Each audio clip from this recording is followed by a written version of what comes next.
last time I did a gig in London, right, how great a heckle is this? This bloke went, "Oi, Howard! Would you shag your dad to save your mum?" Right? He was so aggressive, it was like it wasn't hypothetical. Like my mum was in a van and my dad was in a harness, you know? What would you do? I panicked and went, "I think I'd shag my dad." And this bloke went, "Oh, tell him then." He worked with my dad. Now, I don't know if you've ever had a phone call that chilling. "All right, son, what's all this about you wanting to bum me?" "Dad, you don't understand. They were going to kidnap Mum." "Well, that changes things, son. Before you start, you best knock me out. You don't want tips on how to bum your dad? Treat me right, son. Run me a bath. Put Radox in it. I'm not your bitch. All right, Dad, I gotta go. Lift my hips up." Weird moment, you know? Dads. I can't wait to be a dad. Obviously, I'm not ready. I'm still afraid of the dark. I think that's fairly crucial. "Dad, can you get my coat?" "I don't think so, son. It's in the cupboard, and that is where the goblins live." You won't trick me, I'm so wise. Such a child, you know? So, you know that feeling when you're near a wardrobe, there's always part of you going, "Come on, this time." Narnia. It never happens, but...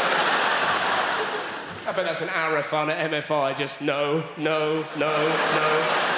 I'll give anyone in this room 200 quid if they go to IKEA tomorrow dressed as a lion and hide in a cupboard. That's...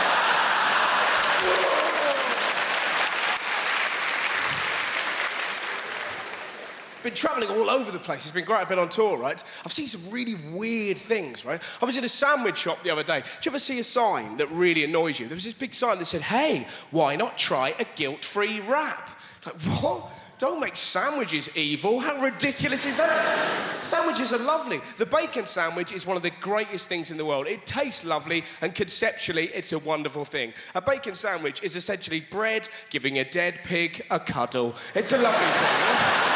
I love you, Mr. Pig. Why do the Jews hate me? It's lovely, right? And there was a sign... Da-da-da-da-da-da. Joke. And there was a sign next to it that said, "You may have cancer." Now I'm fat and I'm going to die, right? I was in a really bad mood, and then madness occurred. From nowhere, bloke in the counter, behind the counter, yawned. This bloke in front of him, who did not know him, popped his finger in his mouth and went, "Ooh, yawn rape," and I nearly died. Now, I've never seen a yawn rape before. Honestly, I was like, "You've just been a yawn rape." Did the man headbutt him? No, he didn't. He giggled and went, "It's a good job I didn't fire it, wasn't it?" And you sat there, you know that proper huge belly laugh? They're great when they happen. I remember the first time I properly went, "Ugh!" My friend Tom, age 5, stood up in the middle of a nativity play and went, "Well, enough's enough." Heroic. But what made it even more heroic, he was the front end of a donkey. That's incredible, right? They're brilliant, aren't they, belly laughs? Aren't they, when they leap out from nowhere? I could watch drunk people for hours. Don't you love it? You know when people are mischief pissed? You know, when they put like a bollard or a cone on top of a bus stop? How fantastic's that? "I'm pissed. Fighting, nightclub, women. Nope, that bus stop needs a hat." He looks like a wizard, Dave. I've done it. 5 points to Gryffindor.